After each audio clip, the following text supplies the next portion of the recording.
The definition of award is honoring or appreciation which someone receives for outstanding performances in a certain area.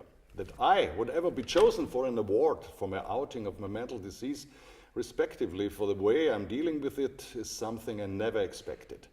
Before my outing, I would also not have dared to openly talk about it, to tell others that I suffer from panic attacks or state of anxiety, and never would I have admitted publicly that I was and I am seeking professional help, that I found it and that it saved me and still does whenever I feel I need it.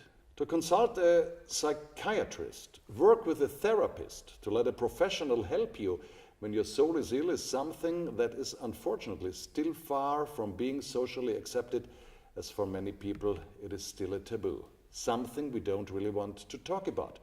Rather, are we confronted with stigmatizing when we mention terms like psychological help, psychiatrist, mental healing, and so on, and this is the actual scandal. People look at you strangely, shake their heads, and judge you. Crazy, isn't it? With me, it all started happening during a TV show. I felt sick and dizzy. I thought my circuit would break down. Thank God the audience didn't notice.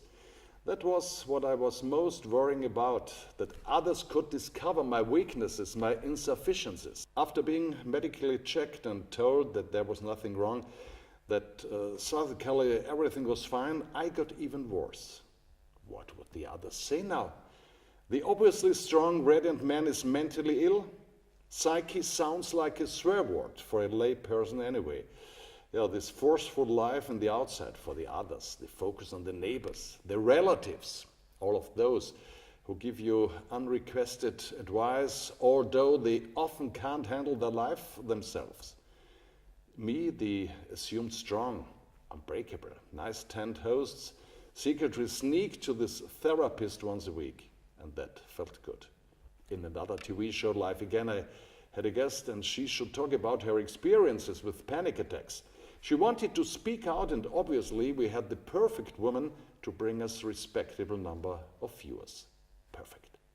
However, when she answered my question about how she felt with the words, "You can't imagine," I said, after a short break, that I could indeed.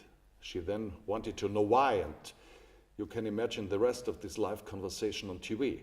It was a special outing which resulted in unimaginable reactions. 95% of them were positive ones. Many people asked for advice and help. Some judged me, among them one of my bosses, who then even threatened me.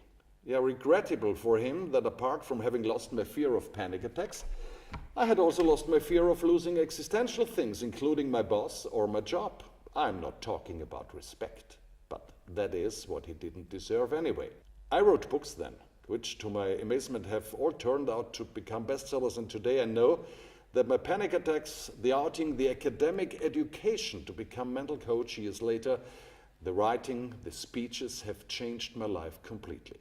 But this change only happens when you feel you are ready, and this readiness must be made alive when the pain gets unbearable, in particular the mental pain.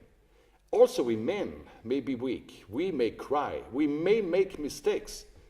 What we must not do, men, women, kids, we must not let others dominate our lives. There's no slavery anymore. And therefore, I'm sitting here today full of pride and congratulate myself to this wonderful Mental Health Media Award. It's a true honor for me to be part of this group of award winners, and because of this prize, I will always remember that I can and I will make my modest contribution to motivate people to seek help when they are in need. And it will also remind me that I will continue carrying my mission and vision into my world, and that I will never stop.